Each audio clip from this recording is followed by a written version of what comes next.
Hello viewers, welcome back জিকেতে বাজিমাত।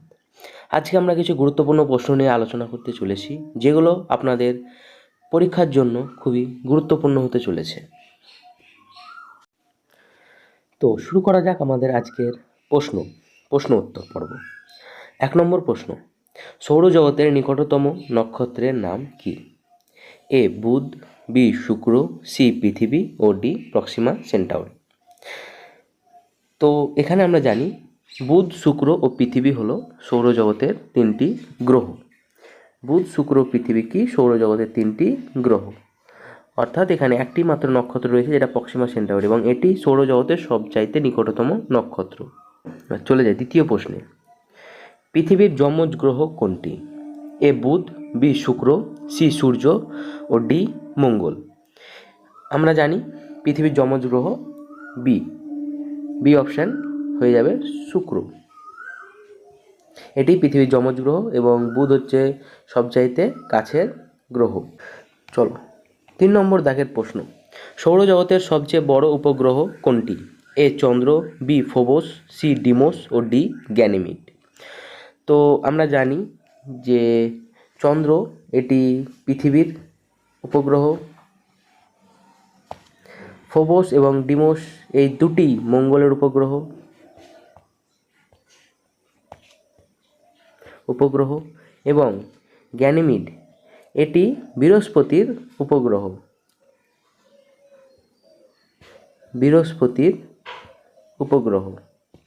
তো আমরা জানি সৌরজগতের সবচেয়ে বড় উপগ্রহ হচ্ছে গ্যানিমিড, যেটা বৃহস্পতির উপগ্রহ।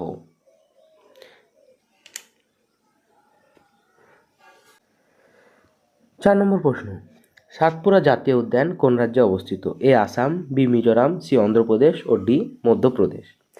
তো আমরা জানি এটা সঠিক উত্তর হয়ে যাবে কি মধ্যপ্রদেশ, অপশান ডি মধ্যপ্রদেশ। চলে যায় পরবর্তী প্রশ্নে। 5 নম্বর প্রশ্ন, ভারত ও পাকিস্তানের মধ্যে চলাচল করে কোন ট্রেন? এটা একটি খুবই গুরুত্বপূর্ণ প্রশ্ন এবং আমি অপশান পড়ে দিই, তারপর আপনার উত্তর বলবেন। এ সমঝোতা এক্সপ্রেস, বি মৈত্রী এক্সপ্রেস, সি কবিগুরু এক্সপ্রেস ও ডি গণদেবতা এক্সপ্রেস। এখানে সঠিক উত্তরটি হয়ে যাবে সমঝোতা এক্সপ্রেস। এটি ভারত ও পাকিস্তানের মধ্যে দিয়ে চলাচলকারী ট্রেন। এছাড়াও মৈত্রী এক্সপ্রেস করে ভারত ও বাংলাদেশের মধ্যে দিয়ে।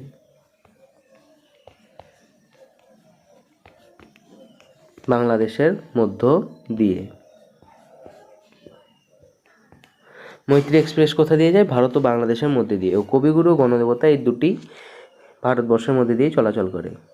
আজিমগঞ্জ জংশন টু হাওড়া এই দুটি যায়। তার 6 দাগের প্রশ্ন, ভারতের প্রথম মহিলা রেল ড্রাইভার কে? সুরেখা যাদব, কল্পনা চাওলা, মমতা ব্যানার্জি, সরলা ঠাকুর। তো আমরা জানি ভারতের প্রথম মহিলা রেল ড্রাইভার হচ্ছেন সুরেখা যাদব। কল্পনা চাওলা হচ্ছেন প্রথম মহিলা মহাকাশচারী।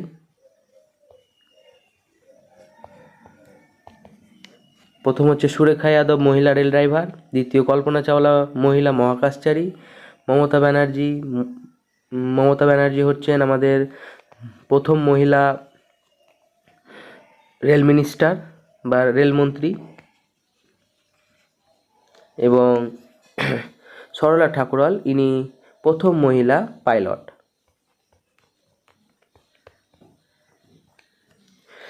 তাহলে সুরেখা যাদব প্রথম মহিলা রেল ড্রাইভার, কল্পনা চাওলা প্রথম মহিলা মহাকাশচারী, মমতা ব্যানার্জি প্রথম মহিলা রেলমন্ত্রী ও সরলা ঠাকুরাল প্রথম মহিলা পাইলট। আপনাদের আরেকটু আমি বলে রাখি, এই যে সমঝোতা এক্সপ্রেস এটি ভারতের দিল্লি থেকে পাকিস্তানের লাহোরের মধ্যে দিয়ে চলাচল করে। এটি একটি সাপ্তাহিক ট্রেন। এটি মঙ্গলবার ও শুক্রবার এই দুটি বারে উভয় দিকে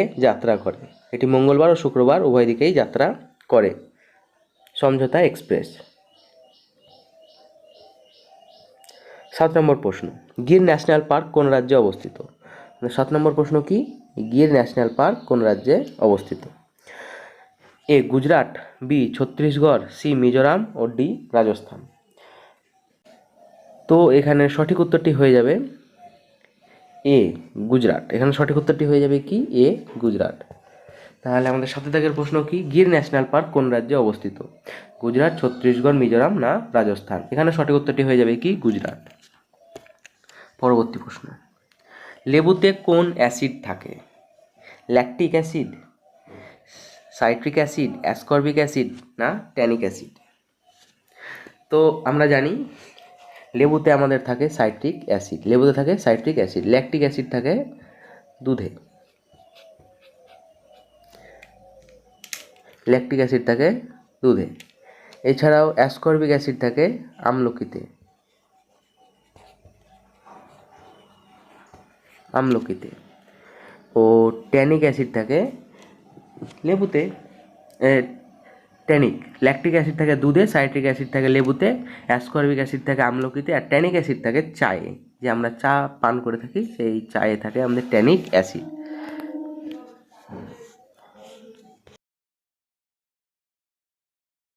পরবর্তী প্রশ্ন 9 দাগের প্রশ্ন, পিঁপড়ের হুলে কোন অ্যাসিড থাকে? Formic acid, malic acid, tannic acid ও সাইট্রিক অ্যাসিড?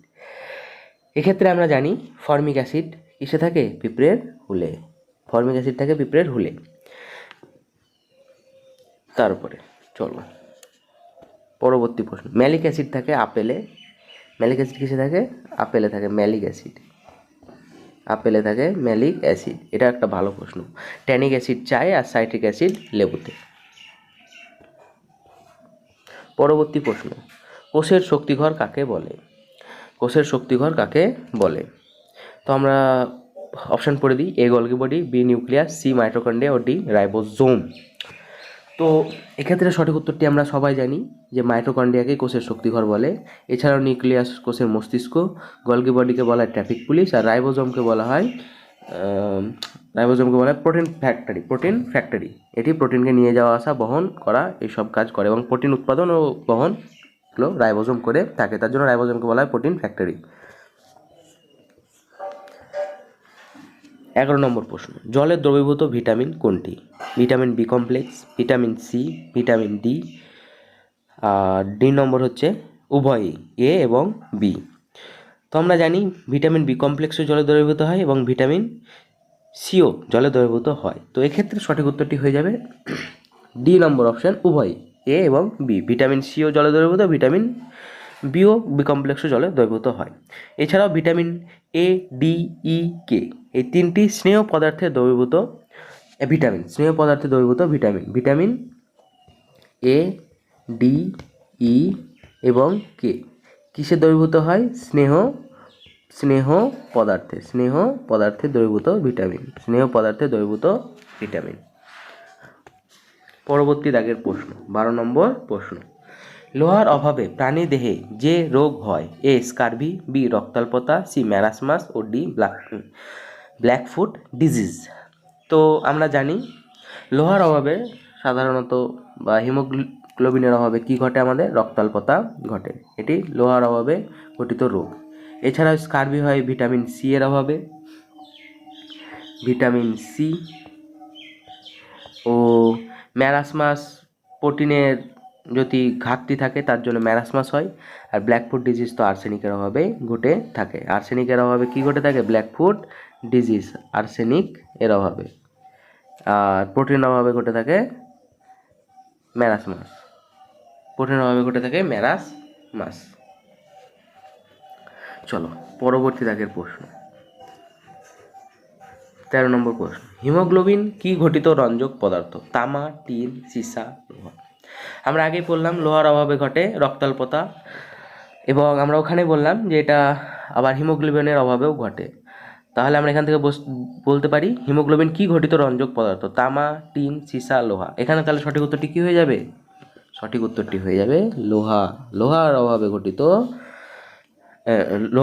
কি ঘটিত হয়? রক্তাল্পতা, এবং এটি হিমোগ্লোবিনের একটি রঞ্জক পদার্থ। চলো পরবর্তী প্রশ্ন 14 নম্বর প্রশ্ন, বায়ুর আপেক্ষিক আর্দ্রতা মাপার যন্ত্রের নাম কি? এ রেনগজ, বি হাইগ্রোমিটার, সি অ্যানিমোমিটার ও ডি থার্মোমিটার? চলো এবার 14 নম্বর প্রশ্ন, বায়ুর আপেক্ষিক আর্দ্রতা মাপার যন্ত্রের নাম কি? এ রেনগজ, বি হাইগ্রোমিটার, সি অ্যানিমোমিটার ও ডি থার্মোমিটার। আমরা জানি বায়ুর আর্দ্রতা মাপা হয় হাইগ্রোমিটারের সাহায্যে। রেনগজের সাহায্যে আমরা কি মাপি? বৃষ্টিপাতের পরিমাপ মাপি। বৃষ্টিপাতের পরিমাপ, বৃষ্টিপাতের কি মাপি? পরিমাপ মাপি। অ্যানিমোমিটারের সাহায্যে আমরা বাতাসের গতিবেগটা নির্ণয় করে থাকি। বাতাসের গতি কি নির্ণয় করে থাকি? বাতাসের গতির পরিমাপ নির্ণয় করে থাকি। গতির কি পরিমাপ নির্ণয় করে থাকি। এছাড়া থার্মোমিটারের সাহায্যে তো আমরা জানি কি পরিমাপ করে থাকি? উষ্ণতা। থার্মোমিটারের সাহায্যে আমরা উষ্ণতার পরিমাপ করে থাকি। অর্থাৎ আপেক্ষিক আর্দ্রতার মাপা হয় কোন যন্ত্রের সাহায্যে? হাইগ্রোমিটার যন্ত্রের সাহায্যে। চলো শেষ প্রশ্ন, 15 নম্বর প্রশ্ন। বাল্মীকি জাতীয় উদ্যান কোন রাজ্যে অবস্থিত? এ উত্তরপ্রদেশ, বি বিহার, সি রাজস্থান ও ডি মধ্যপ্রদেশ। এক্ষেত্রে আমরা জানি সঠিক উত্তরটি কি হয়ে যাবে? বিহার। অর্থাৎ বাল্মীকি জাতীয় উদ্যান কোথায় অবস্থিত? বিহারে অবস্থিত।